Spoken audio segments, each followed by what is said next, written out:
This is a recording on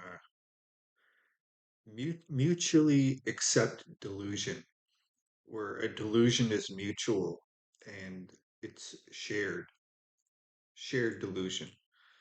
Um, there's nothing quite like living in an old house that leaks. Where does the leak come from? And in my case, the leak was coming from the roof. So the roof had to be repaired. They had to put a new set of shingles on the roof. Um, but for like, I don't know, 6 months in the wintertime, throughout the winter, uh, puddles of water were forming on my neighbor's floor below me. And the hypothesis, which was a delusion, was that it was my shower. So every time I took a shower, it was causing a leak below. And that was not the case. It was not the shower that was causing the leak. But we believed it because we didn't know that it was the roof that was causing the leak. And if you're helpless to control a situation, if you don't have the ability to determine where a leak is coming from, and if you don't have the ability to fix it, you have to form some sort of belief to defend yourself against the helplessness of the situation. So the water the water dripping into my neighbor's apartment was causing water damage. It was causing distress. It was causing discomfort. Um, and a delusion formed between both me and my neighbor. We believed that it was my shower that was causing the leak. And so I was going like 5 or 6 days without having a shower and just using my kitchen sink to scrub my pits. And it was a kind of a desperate situation.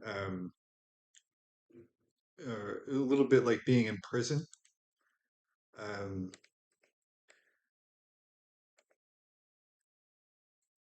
so it's saying our houses are such unwieldy property that we are often imprisoned rather than housed by them. Um, it's like being in prison at times, being in jail, where you can't have a shower when you feel like it. Um, there's somebody monitoring your usage, your behavior. You're the cause of the problem. So when something is not working properly, the tendency is to trace the problem to somebody else and say, well, it's your behavior and your actions which are causing the leak. It was just a roof.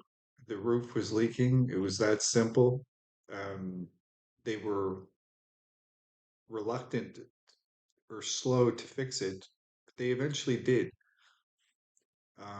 The house, as far as I can tell, is now free of leaks. There's no water coming into the building. It was the roof that had to be fixed. Um, this video is a sequel to Desire and Needs, which is about, you know, the myths of Taoism and Buddhism and Ramana Maharishi's philosophy of not having wants and not having desires, and to free yourself from suffering by being aware of what you want, what you desire, basically making a distinction between want and need. Um, but you can never get rid of your needs. Your needs are you have to eat, you have to digest, you need your toilet, you need to clean, you need laundry, you need refrigeration. We cannot exist without this network of needs. Um, and it determines our actions, and our actions are fairly predictable and fairly straightforward when you limit yourself to what you need. I can remember when I was younger, I had wants, I had a desire for attention and to cause a scene and to attract attention to myself. And um, I would drink alcohol and break dance and do all kinds of what's called peacocking behavior, you know, flashy clothes and gold chains. And um, it was very much a very instinctive and animal-like existence. And it was only in my later years, like after my 20s and 30s, that I basically limited myself to what is comfortable. So, you know, I don't particularly like my hair is very thin. It's not easy to comb. So I wear a hat because my hair is so unwieldy and so unmanageable and so thin. Um, I can't stand having hair, um, particularly on my head. And as for my beard, it makes me comfortable to have a beard. I like to be able to play with it, and um, I don't like shaving. Uh,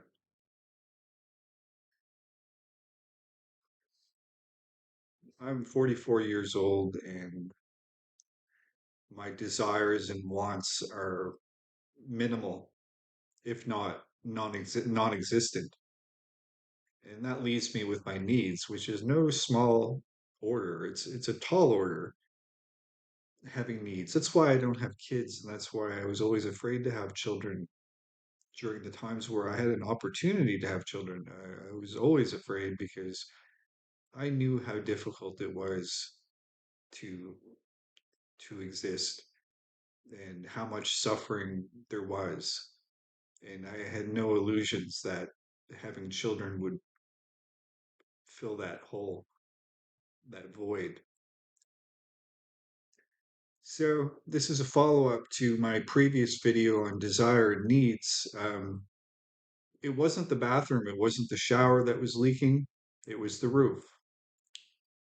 And there's lots of proverbs about leaks, and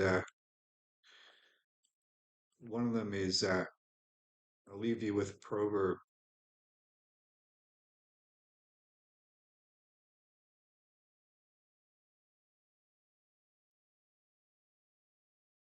The house of the loud talker leaks.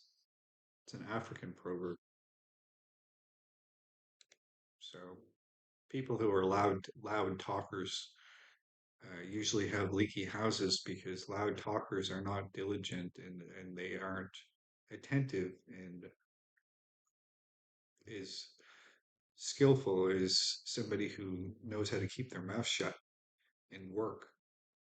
Uh, and this goes back to another previous video about compulsively verbalizing and always needing to talk, and how when people open their mouths and talk, it often, you almost wish you heard less.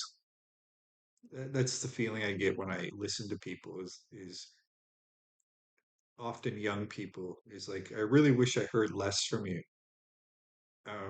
Silence is golden, and addressing me and saying something about me, um, some backhanded compliment isn't going to fly.